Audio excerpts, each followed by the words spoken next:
কি তুমি এখানে রং বলছো? আমি ছোট্ট একটা ইউটিউবার, মানে আমি অনেক বড় ইউটিউবার। আইসে 100 সাবস্ক্রাইবার নিয়ে ভাব মারাই। আর এখন আমার গ্রুপে দেখ ইউটিউবার রাফি। হ্যাঁ আইসে ইউটিউবার, আমার বালের টুবার। কি মারু, কি হয়েছে তোমার? তোমাকে আমি গ্রুপে এতবার অ্যাড দিছি, তুমি নিতেছো না কেন? আর একজন গ্রুপে ফকির একটা মায়া দেখেছো না, ওইটা হলো আমার এক্স। ও আর একটা ফকির নিয়ে কইতেছে না, ধরে নিয়ে আসছে আমার সাথে কালেকশন ভার্সেস করবে। আজ একটা বিরাট ফাটাফাটি হইব। A few moments later. Hey guys, আসসালামু আলাইকুম, this is Rafi, welcome to FRBD gaming. তো কেমন আছো তোমরা? আশা করছি অনেক বেশি ভালো আছো। আই হোপ আলহামদুলিল্লাহ আমি অনেক ভালো আছি। তো গাইস, আপনারা তো একটু ক্লিপ দেখে বুঝতে পারতেছেন আজকের ভিডিওটা কতটুকু ফানি হইব।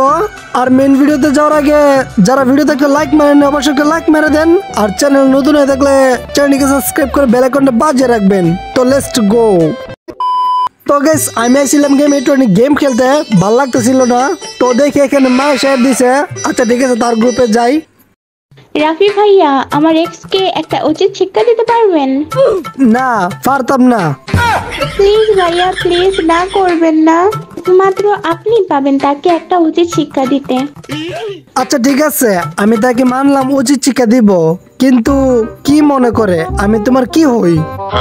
আচ্ছা ঠিক আছে, মনে করেন আমি আপনার ছোট বোন। কি ছোট বোন? তাহলে তো আরো আগে পারতাম না। আচ্ছা ঠিক আছে ভাইয়া, তাহলে মনে করেন এসব কিছুই না। ভালো কথা। তাহলে কি মনে করবো? আমি আপনার একটা সাবস্ক্রাইবার। এখন আপনি বলেন, আপনার সাবস্ক্রাইবারকে অপমান করছে, তা কি আপনি সাইরা দিবেন? না, এটা তো কখনো হইতে পারে না। প্রয়োজন পড়লে আমার গার্লফ্রেন্ড অপমান করতে পারে, প্রয়োজন পড়লে আমার বউর অপমান করতে পারে, প্রয়োজন পড়লে আমার বউর মার অপমান করতে পারে, কিন্তু আমার সাবস্ক্রাইবারদেরকে না। তো তুমি এখনই বলো, তোমাকে কি করে অপমান দিই? ভাইয়া, ও শুধু আমাকে কালেকশনের অপমান করে। তার কাছে একটা ভালো আইডিয়া আছে, তো তাই ওই আইডিয়া নিয়ে অনেক ভাব মারায়। তো ছোট একটা ইউটিউবার, আপনি তার সাথে একটা কালেকশন ভার্সেস করে তার শিক্ষা দিতে পারেন। কি তুমি এখানে রং বলছো? আমি ছোট্ট একটা ইউটিউবার, মানে আমি অনেক বড় ইউটিউবার। আইসে 100 সাবস্ক্রাইবার নিয়ে ভাব মারাই। মানে যাই হোক, তোমার সাথে এখন কথা বললে আমার হুদাই মান সম্মান যাইব। যাই হোক, তুমি তোমার বাতা না না না, তোমার এক্স কে ডাক দাও, এক্স কে ডাক দাও। আচ্ছা ঠিক আছে ভাইয়া, আমি এখনই ডাকতেছি। কি রে মাইশা, এতবার গ্রুপে অ্যাড দিছস কেন? এতবার গ্রুপে ডাকতেছি কেন জানোস না? তুই তো সামান্য এই আইডি নিয়ে এত ভাব মারাস। আর এখন আমার গ্রুপে দেখ ইউটিউবার রাফি। হ্যাঁ আইসে ইউটিউবার, আমার বালের টুবার।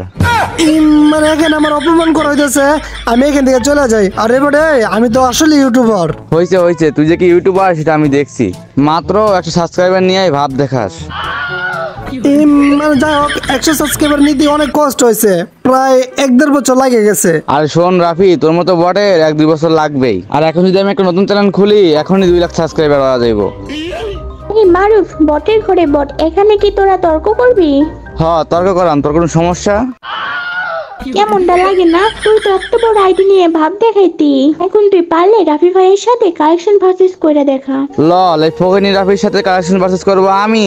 আমারে কি পাগলে পাইছে? আমার সাথে কালেকশন ভার্সেস করলে 1 রাউন্ড বাই করতে পারবে? আইসে 1 রাউন্ডে বাই করতাম মা, তাহলে আসলে কালেকশন বাজছে। আরে দাঁড়া, তার সাথে তো কালেকশন ভার্সেস করবই। তার আগে তোকে একটু জ্বালাই।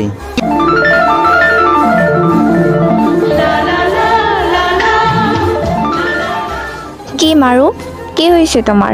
তোমাকে আমি গ্রুপে এতবার অ্যাড দিছি, তুমি নিতেছো না কেন? আর একজন গ্রুপে ফকির একটা মায়া দেখেছো না, ওইটা হলো আমার এক্স। ও আর একটা ফকির নিয়ে কইতেছে না, ধরে নিয়ে আসছে আমার সাথে কালেকশন ভার্সেস করবে। কি বাবু, তোমার রুচি এত খারাপ ছিল? তুমি এমন একটা টোকাইকে তোমার গার্লফ্রেন্ড বানাইছিলা? এই স্যার, এই তুই টোকাই কারে বলস? তুই নিজে তো একটা ফকিন্নি, আবার গ্রুপে আইসোস কি একটা বটের আইডি নিয়া? আমার মনে হইতাছে কারো আইডি মাইরা আনছস। আরে কি বলে কারোর আইডি মাইরে আনছে মানে? ওরে কালকে আমি আইডি কিনা দিছি, এর কাছে যা কালেকশন আছে তোদের 2টার কাছেও নাই। চিন্তা করিস না, তোরা 2টাকে রাফি ভাইয়া কালেকশন ভার্সেস কইরা হারাই দিব। তাহলে চল এখনই কালেকশন ভার্সেস হয়ে যাক। আচ্ছা ঠিক আছে, কালেকশন ভার্সেস করবো, কিন্তু একটু ইউনিক ভাবে, নাইলে তো আমি এখনই কালেকশন ভার্সেস হাইরা যে বটের আইডি। আচ্ছা ফার্স্ট অফ অল রুলসটা বইলা দেই। মারু ভাই যদি একটা বান্ডিল দেখাও, আমি যদি দেখতে পারি, তাহলে কিন্তু তুমি হাইরা গেছো। আচ্ছা ঠিক আছে, এটা কি বলা লাগে? না, তারপর বইলা দেন ভালো। তারপরে রিক্তা আপি একটা বান্ডিল দেখাবো, আমি যদি দিতে পারি তাহলে কিন্তু রিক্তা আপি হেরে যাবো। আচ্ছা ঠিক আছে, সমস্যা নাই, আমরা দুজনেই রাজি। তাহলে ওকে ডান। মারুফ ভাই বান্ডিল দেখাও। তোর মতো বটের লাইগা এই জন্য এই বানিলটা দেখা। ও এই বান্ডিলটা ওয়েট করো, দেখতাছি, মনে হয় আমার কাছে নাই। এই তো এই যেন তোমার বান্ডিল। এখন রিক্তা আপির পালা, রিক্তা আপি বান্ডিল দেখান। আচ্ছা ঠিক আছে, মানলাম তুমি ওর বান্ডিলটা দেখিয়ে দিছো, পারলে তুমি আমার এই বান্ডিলটা দেখাও। লোল, এগুলা কি কোনো বান্ডিল হইলো? এগুলো তো আমার স্টোর অ্যাভেলেবেলি পয়রা দেখে, যাক সমস্যা নাই। এই যেন তোমার বান্ডিল। আচ্ছা ঠিক আছে, তোমরা যে দুজনে এত ভালো আইডি নিয়ে ভাব মারছো, তোমাদেরকে আমি একটা বান্ডিল দিয়ে দিছি, পারলে এটা দেখায় তো। এই যেন সিজন 8 এর বান্ডিল, পারলে এটা দেখাও তো। আরে ভাই এটা তো সিজনে 8 এর বান্ডিল, তো এই বান্ডিলটা দেখাবো কেমনে? আমরা তো ওই টাইমের প্লেয়ার না, আমাদের কাছে কি এত পুরানো বান্ডিল আছে? রাপি ভাইয়া, আমার আম্মু আমাকে ডাকতেছে, আপনারা থাকেন, আমি যাই। কি মারুফ, কই গেল তোর এত ভাব? এখনই তো রাফি ভাইয়ের সাথে হাই বলছোস। আর রাফি ভাই এতক্ষণ তো আমাকে আর আপনাকে অনেক অপমান করছে, আর এখন এই বটের বাচ্চাকে গ্রুপ থেকে কিক মাইরে দেন। না তো মাইশা, কথাটা তো ভুল বলো নাই, একদম ঠিক বলছো। এতক্ষণ তো সামান্য গাড়ি নিয়ে তো ভাব দেয়াইছে, আলার গলায় আমার গ্রুপে দেওয়ার কোনো যোগ্যই না। এই নে বটের বাচ্চা বট কিকা, আরে আর গ্রুপ চলে গেছে, কিক দিব, মানে কিক মাইরে দিছে। তোর ভাই এত বড় সাহস আমার কিক মারছে, যে সমস্যা নেই, ওর গ্রুপ আবার যে একটা উচিত শিক্ষা দিমু। এই বটের বট গ্রুপ দিয়ে কিক দিস কেন? পারলে তুই আবার দে। কি বললি? তোকে কিক দিতে নাকি আমার দিন তারিখ ঠিক করা লাগবে, এনে কিক খা। মানে লাভ নেই গাইস, ইজ্জত আর একবার ওই দিল না। তো যাই হোক গাইস, ভিডিওটা এতটুকু ছিল। যাই না, ভিডিওটা কার কাছে কেমন লাগছে, যদি ভালো লাগে দেখে অবশ্যই একটা লাইক মেরে দিবেন। আর যদি চ্যানেল নতুন হয়ে থাকেন তাহলে চ্যানেলটিকে সাবস্ক্রাইব করে বেল আইকনটা বাজিয়ে রাখবেন। দেখা হচ্ছে কোন নেক্সট ভিডিওতে। ভালো থাকবেন, সুস্থ থাকবেন, আল্লাহ হাফেজ।